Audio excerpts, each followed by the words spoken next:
क्योंकि चरित्र सुनो तो वो एक संत रहे राम राम की जय बाबा साहेब, उनका नाम ही रहा है बाबा साहेब। तो बाबा साहेब दोनों बहुत बड़े अधिकारी अफसर वगैरह थे। तो एक दिन एक बुढ़िया उनके अदालत में या उनके ऑफिस में आज मुलाकात की है बाबा साहब के।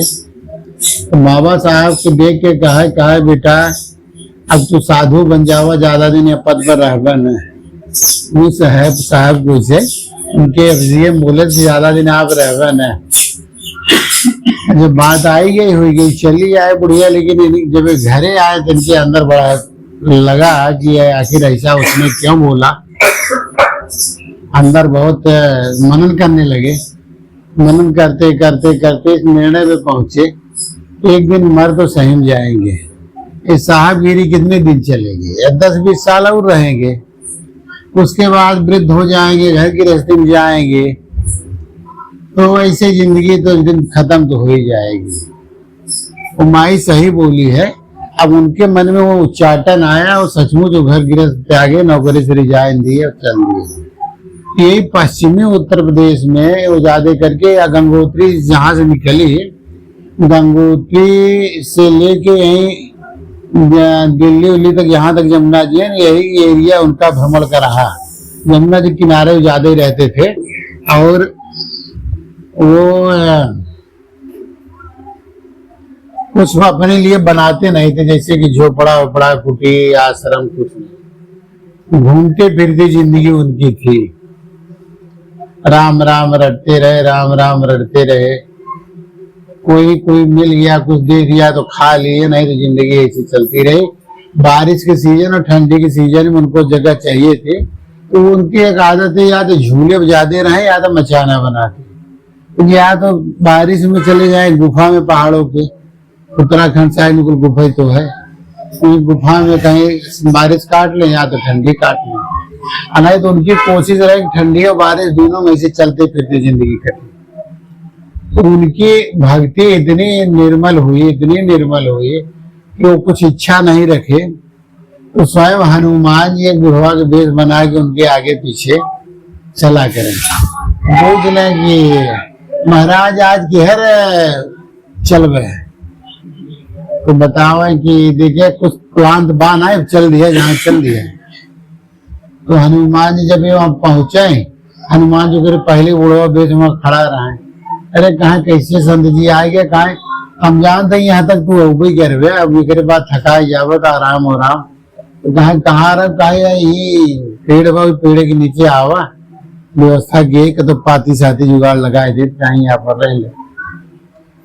धीरे धीरे वो पहचान नहीं पाए। एक बार बीमार हुए, बहुत बुरी तरीके बीमार हुए। तो उस समय उनके साथ कोई था नहीं, तो स्वयं भगवान आए उनकी सेवा करने। तो भगवान एक गरीब किसान के वेश बनाए, वो आए, बोले कि आप तो परम त्यागी है, कुछ अपने साथ रखता ना, और वहीं रुका रहा जब तक बीमारी आपका ठीक न हो जाए, हम सेवा करेंगे, आप अच्छे हो जाओ तब आगे जाओ।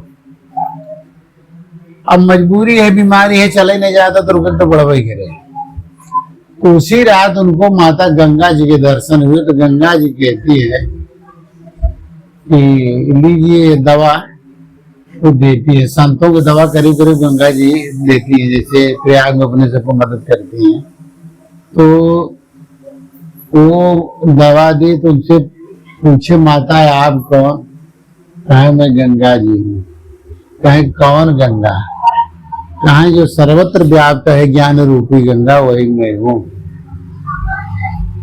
अरे माता तो आप दवा दे लेके आई? कहा हाँ, आपको पता नहीं जो वृद्ध वेश में आपके आगे पीछे मिलते हैं वो मालूम है कौन है? स्वयं हनुमान जी है।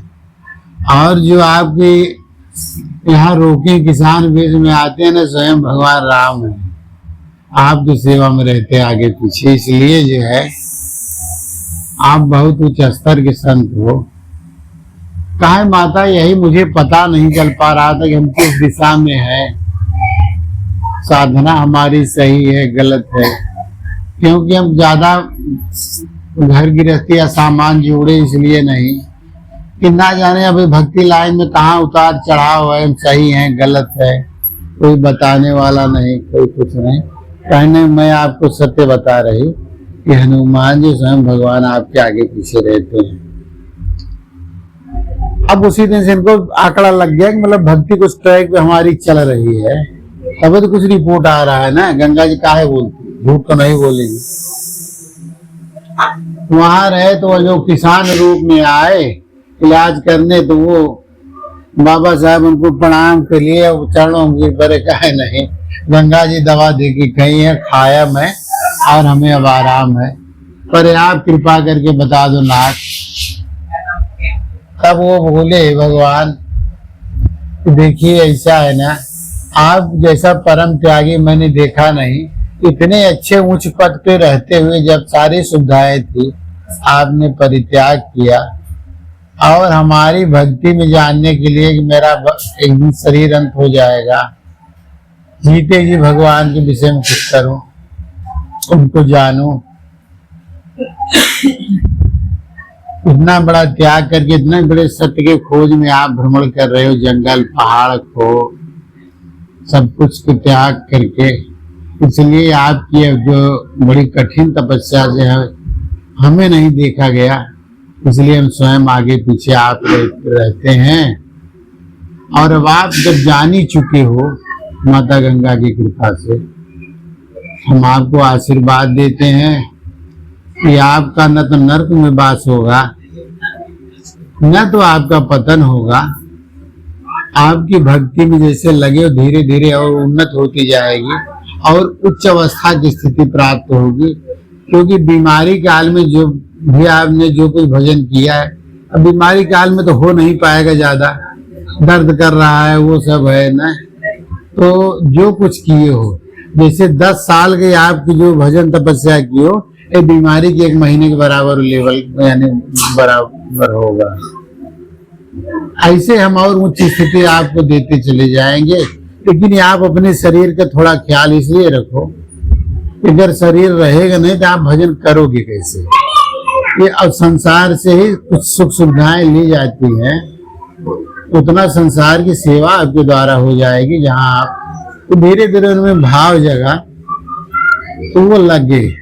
उसी दरमियान उनके पास एक भगत आते थे, वो बोले उनको दंड प्रणाम करें, कहा महाराज कोनो सेवा बताओ। तो वो सोचे यार ये अच्छा चलो आज आप जाओ, कल आना या परसों या जब भी आप आओगे, हम याद करके रखेंगे मुझे किस चीज की जरूरत है।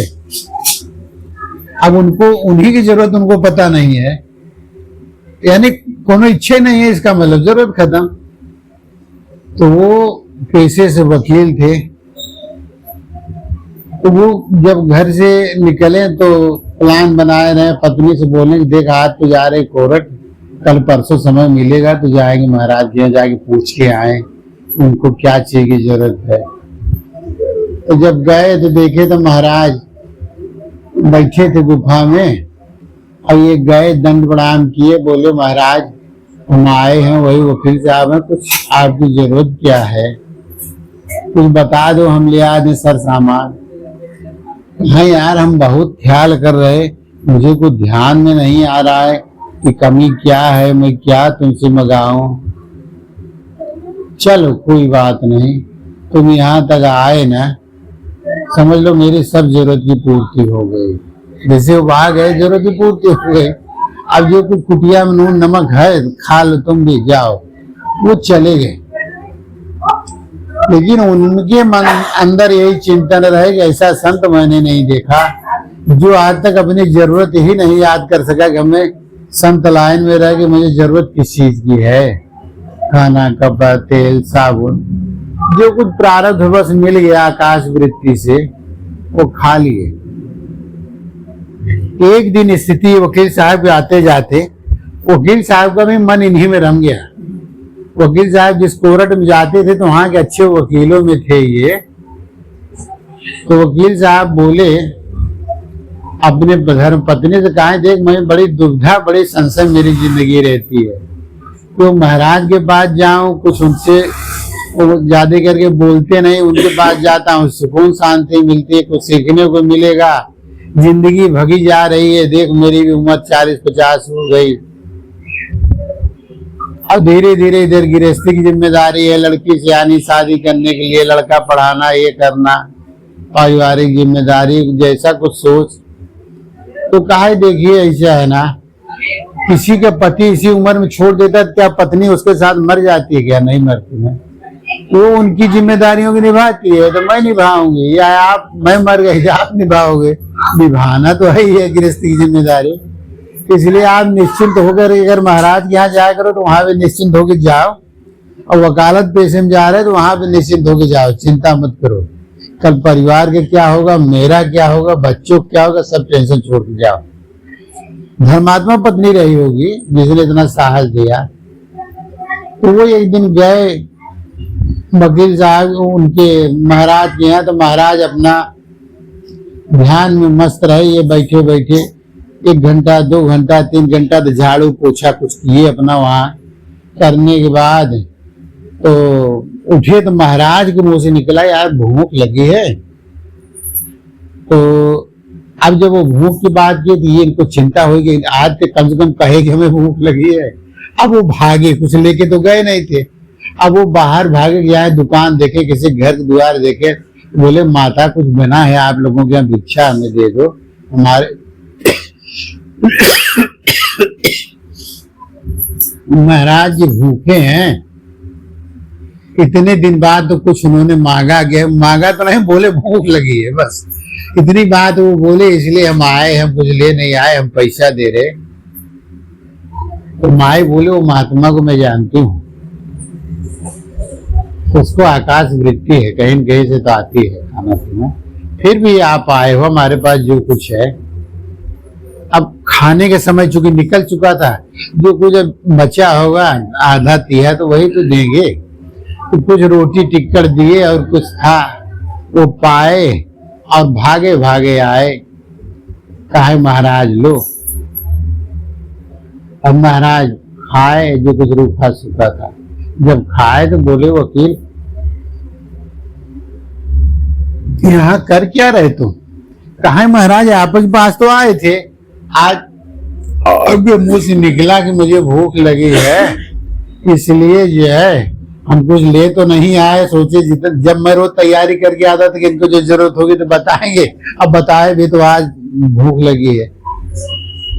चलो कोई बात नहीं, अब हम कल से खाने पीने के सामान ले आके यहाँ रखते हैं।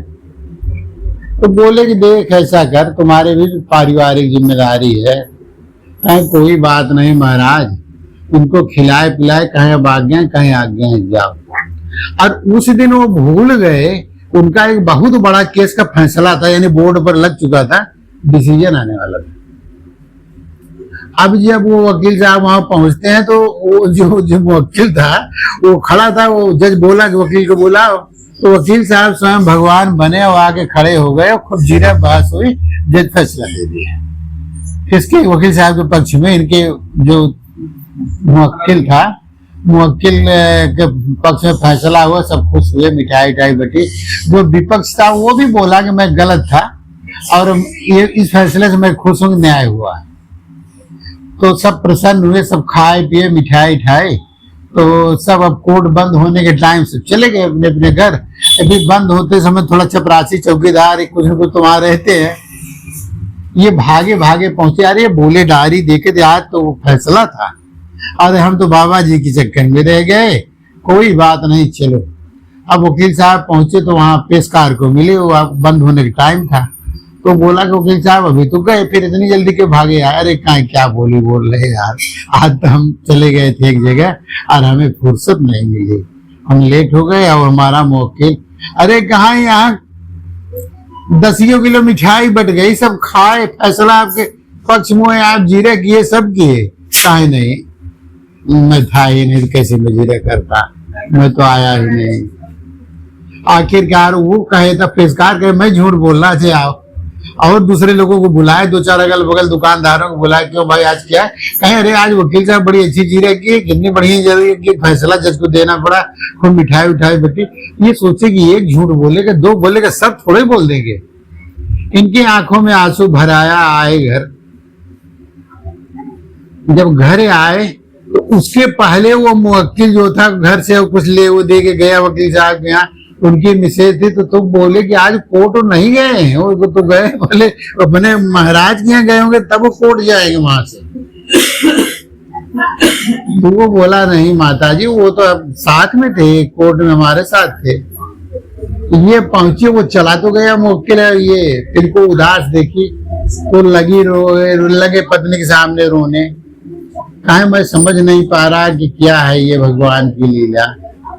कहे भगवान की लीला चाहे जो भी हो, केस साहब का हो गया, कहे डायरी मेरे पास है, तो डिसीजन इनकी भी डायरी में नहीं के हाथ से लिखा हुआ और इन्हीं का सिग्नेचर है। आखिरकार ये रख दिए तो पत्नी से बोले, तो पत्नी बोली आप जब गए लेट गए तो कोई बात नहीं, कल चले जाओ, जज साहब से पूछ लेना, कल ये कोर्ट खुला है, पहुंचे। सारे वकील इनको बधाई दे रहे, सब वाह वाह वास्तव बहुत बढ़िया किए आप, ये है वो है।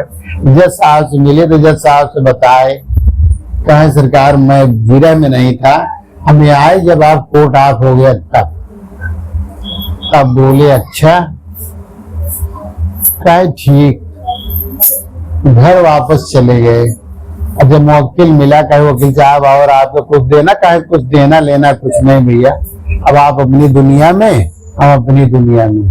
पत्नी से राय विचार किए तो पत्नी से बोले कि देखो ऐसा अगर बोल के आज भगवान जब हमारा वो, अब सारे वकीलों में खड़बड़ी मची, ये आदमी झूठ बोल नहीं रहे, ये झूठ बोलने वाला वकील है नहीं, और ये आदमी इतना गलत करेगा नहीं। कह रहा है जैसे भी कह रहा है साहब मैं नहीं आया, जज साहब भी बोला मैं नहीं था, सारे वकीलों को बोला मैं नहीं था, कहीं वो था फिर कौन? कहा वही भगवान, उनके अलावा दूसरा कोई हो नहीं सकता। आखिरकार पत्नी से बोले कि बताओ आपस में, कहा हम एकदम दृढ़ निश्चय मेरा है, आप जहां भगवान को ढूंढ सकते हो आप ढूंढ लोगे, मेरा भी कल्याण होगा। ये तो माया है, ये तो मरना जीना भूख उपास कमाई धमाई तो लगा रहेगा, आदि काल से हो रहा है, आगे भी होता रहेगा, ये तो बंद होने वाला है नहीं। शादी विवाह बच्चों का समय आएगा, भगवान है मदद करने वाला, आप निश्चिंत होकर जाके पूछ करो कि सच्चाई क्या है। आखिरकार वो निकल गए गुरुदेव के यहाँ, बोले गुरुदेव ऐसी ऐसी घटना घट गई, अब मेरा हिम्मत नहीं पड़ रहा है मैं वकालत करूं और इस उहापोह की स्थिति में अब आप फैसला दो। अरे काहे पगले सुन, अरे तुम्हें जैसे ऊपर वाले ने झटका दिया मुझे भी ऐसे लगा, मैं भी तो कोई साहब था, अफसर था। ऐसे एक बुढ़िया ने कह दिया, बुढ़िया माता ने कह दिया कि आप थोड़े दिन में साधु बन जाओगे, उसकी इतनी बाड़ी मुझे लगी कि मैं महीने भर के अंदर सब छोड़ छाड़ के लग गया। तो कहा मैं क्या करूं? कहा देख बिल्कुल सत्य यही है कि अगर परिवार वालों की कोई जिम्मेदारी हो तुम्हें फुर्सत देते, कहा पत्नी तो बोलती कि आप निश्चिंत होकर जाओ, चिंता मत करो, आपकी जगह मुझे जितनी भी जिम्मेदारी पड़ेगी मैं उठाऊंगी, क्योंकि मुझे विश्वास है कि मेरा पति एक संत बनने गया है, भगवान की खोज में गया है, उसकी भी रिस्पॉन्सिबिलिटी उठाऊंगी, मुझे डबल फायदा होगा, पुण्य तो मिलेगा ना। तो दोनों माँ का पिता का दोनों रोल में निभा रही, तो कुछ तो वजह से कहीं हमें खुशी होगी कि आप उस सन्मार्ग पे जाओ। कहीं ऐसी बोली, कहीं ठीक है बेटा, फिर राम राम तुम भी शुरू कर लो। अब राम राम का एक एक काम करो, यही से डंडा तोड़ के ले आओ, और वो डंडा आज से छड़ी है वो राम नाम की, वो छड़ी लेके तुम घूमो फिरो। ध्यान रखना कि जब तुम कहीं संकट में या वैसे आओगे ना, ये छड़ी ही खड़ी हो जाएगी अपने आप, जैसे लेटी रही खड़ी हो गई, ये छड़ी बताएगी, इसी से तुम्हें मदद मिलती चली जाएगी। कहीं जंगल का डंडा तोड़ के लिए बोले अब निकल जाओ निश्चिंत होके, मेरे पीछे सेवा करने की जरूरत नहीं, आगे अब तुम आगे पीछे स्वयं परमात्मा जो तुम्हारी जगह वकील बन सकता है, तो तुम्हारे खाने पीने की व्यवस्था नहीं कर सकता, तुम्हारा केस देख रहा तो तुम्हारे परिवार का भरण पोषण भी तो कर सकता है ना, लग जाओ। लग गए। ये गुरुदेव जब शरीर छोड़ने को हुआ तो वही वो शिष्य बन के आए उनके पास, जब इनका शरीर छूटा थे तो महान संत थे ही, तो वकील साहब भी बहुत अच्छे संत बने। तो बोले राम राम कीजिए। अगर आपकी श्रद्धा किसी के प्रति लगी है, अब तो पेट की रोजी है इसलिए नौकरी व्यवसाय की भी तरफ तो मन लगाना पड़ता है, नहीं लगाओगे आए कहाँ से? पारिवारिक जिम्मेदारी है, खाना पीना है, अपनी जिंदगी है, इसलिए कुछ न कुछ उद्यम पे तो मन लगाते हो ना। लेकिन जो थोड़ा मन इधर प्रभु में लगाए हो, राम नाम में ना, ये राम नाम में लगाया हुआ मन बेकार नहीं जाएगा, कहीं न कहीं ये आपको फायदा देगा। बोलो राम राम की जय।